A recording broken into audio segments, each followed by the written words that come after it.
মধ্যপ্রাচ্যে ইরানকে ঘিরে চলমান সংঘাতের প্রভাব এখন ধীরে ধীরে পড়তে শুরু করেছে বিশ্বের বিভিন্ন দেশে। সম্ভাব্য জ্বালানি সংকট ও মূল্যবৃদ্ধির আশঙ্কায় শুধু বাংলাদেশ নয়, ইউরোপ সহ অনেক দেশেই মানুষ তেল ও গ্যাস সংগ্রহে পেট্রোল পাম্পে ভিড় করছেন। অনেক জায়গায় পাম্পগুলোর সামনে দেখা যাচ্ছে দীর্ঘ লাইন। স্পেনের রাজধানী মাদ্রিদেও দেখা গেছে একই চিত্র।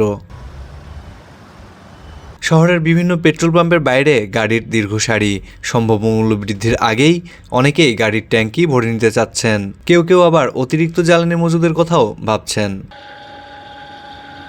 একজন স্থানীয় বাসিন্দা বলেন, তিনি সুযোগ বুঝে গাড়ির ট্যাঙ্কি ভরে নিয়েছেন। যদি বাড়িতে খালি কোনো গ্যাস সিলিন্ডার থাকে সেটিও ভরে নেবেন বলে ভাবছেন তিনি। অনেকেরই আশঙ্কা পরিস্থিতি আরও খারাপ হতে পারে। একজন গাড়ি চালক অপেক্ষা করতে করতে বলেন, দাম আরও বাড়বে। এটা কেবল শুরু, শেষটা ভালো হবে না। বিশ্লেষকরা বলছেন, জ্বালানি দাম বাড়লে এর প্রভাব শুধু তেল বা গ্যাসে সীমাবদ্ধ থাকবে না। পরিবহন খরচ বাড়লে খাদ্যপণ্য সহ নিত্য প্রয়োজনীয় পণ্যের দামও বাড়তে পারে। এতে করে সামগ্রিকভাবে মূল্যস্ফীতি বেড়ে জনদুর্ভোগ সৃষ্টি হওয়ার আশঙ্কা রয়েছে। এই উদ্যোগের কথা জানিয়েছেন আরেকজন বাসিন্দা। তিনি বলেন, তিনি খুবই উদ্বিগ্ন। শুধু জ্বালানি তেল নয়, পরিবহন খরচ, খাদ্যের দাম, পরিশেষে সবকিছুরই দাম বাড়বে।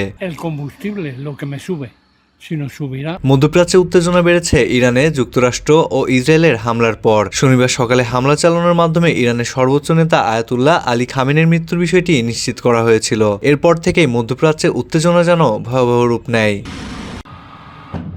এর জবাবে ইরান উপসাগরীয় অঞ্চল জুড়ে মার্কিন ও ইসরায়েলি স্থাপনাগুলোকে লক্ষ্য করে হামলা চালাচ্ছে। পরিস্থিতি দ্রুতই উত্তপ্ত হয়ে ওঠায় বিশ্বজুড়ে জ্বালানি বাজারেও অস্থিরতা তৈরি হয়েছে। এদিকে বিশ্বের অন্যতম বড় জ্বালানি রপ্তানিকারক প্রতিষ্ঠান কাতার এনার্জি উৎপাদন বন্ধ করে দিয়েছে বলে খবর পাওয়া গেছে। একই সঙ্গে ইরান সতর্ক করে দিয়েছে, তারা বিশ্বের অন্যতম গুরুত্বপূর্ণ তেল পরিবহন পথ হরমুজ প্রণালী বন্ধ করে দিতে পারে। হরমুজ প্রণালী দিয়ে বিশ্বে মোট তেল সরবরাহের প্রায় 20% পরিবাহিত হয়। ফলে এই পথ বন্ধ হয়ে গেলে বৈশ্বিক জ্বালানি বাজারে বড় ধরনের সংকট তৈরি হতে পারে বলে আশঙ্কা করছেন বিশ্লেষকরা। এমন পরিস্থিতিতে মধ্যপ্রাচ্যের এই সংঘাত কতদূর গড়ায় এবং এর প্রভাব বিশ্ব অর্থনীতিতে কতটা পড়ে, সেটাই এখন নজর রাখছে বিশ্ব। সাইদুর রহমান, ডেস্ক রিপোর্ট, নয়া শতাব্দী।